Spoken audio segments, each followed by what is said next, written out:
Hi Barnes & Noble customers, this is Rick Riordan, and I'm here to read a sneak peek from Chapter 2 of my new book in the Heroes of Olympus series, The Son of Neptune.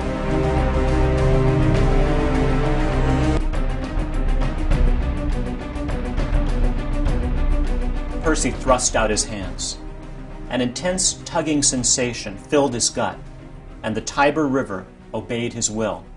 The river surged. Whirlpools formed on either side of Frank. Giant watery hands erupted from the stream, copying Percy's movements. The giant hands grabbed the Gorgons, who dropped Frank in surprise. Then the hands lifted the squawking monsters in a liquid vice grip.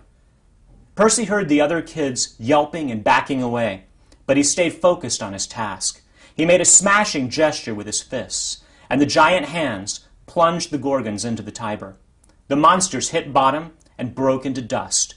Glittering clouds of Gorgon essence struggled to reform, but the river pulled them apart like a blender. The whirlpools vanished, and the current returned to normal. Percy stood on the riverbank. His clothes and his skin steamed, as if the Tiber's waters had given him an acid bath. He felt exposed, raw, vulnerable.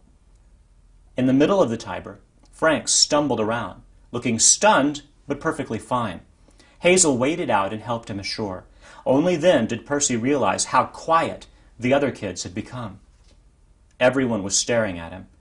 Only the old lady, June, looked unfazed. "Well, that was a lovely trip," she said. "Thank you, Percy Jackson, for bringing me to Camp Jupiter." One of the girls made a choking sound. "Percy Jackson?" She sounded as if she recognized his name. Percy focused on her, hoping to see a familiar face. She was obviously a leader. She wore a regal purple cloak over her armor. Her chest was decorated with medals. She must have been about Percy's age, but with dark, piercing eyes and long black hair. Percy didn't recognize her, but the girl stared at him as if she'd seen him in her nightmares. June laughed with delight. "Oh, yes, you'll have such fun together." Then, just because the day hadn't been weird enough already, the old lady began to glow and change form. She grew until she was a shining 7-foot-tall goddess in a blue dress with a cloak that looked like goat skin over her shoulders. Her face was stern and stately. In her hand was a staff topped with a lotus flower. If it was possible for the campers to look more stunned, they did. The girl in the purple cloak knelt. The others followed her lead. One kid got down so hastily he almost impaled himself on his sword. Hazel was the first to speak. "Juno." She and Frank also fell to their knees, leaving Percy the only one standing. He knew he should probably kneel too, but after carrying the old lady so far, he didn't feel like showing her that much respect. "Juno, huh?" he said. "If I passed your test, can I have my memory and my life back?" The goddess smiled. "In time, Percy Jackson. If you succeed here at camp. You've done well today, which is a good start. Perhaps there's hope for you yet." She turned to the other kids. "Romans, I present you the son of Neptune. For months he has been slumbering, but now he's awake. His fate is in your hands. The feast of fortune comes quickly, and death must be unleashed if you are to stand any hope in the battle. Do not fail me." Juno shimmered and disappeared. Percy looked at Hazel and Frank for some kind of explanation, but they seemed just as confused as he was. The girl in the purple cloak stepped forward.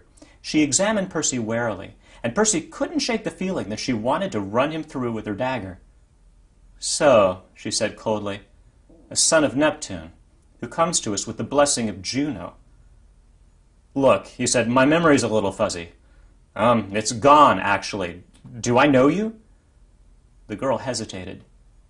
"I am Reyna, Praetor of the 12th Legion, and no, I don't know you." That last part was a lie. Percy could tell from her eyes. But he also understood that if he argued with her about it here, in front of her soldiers, she wouldn't appreciate it.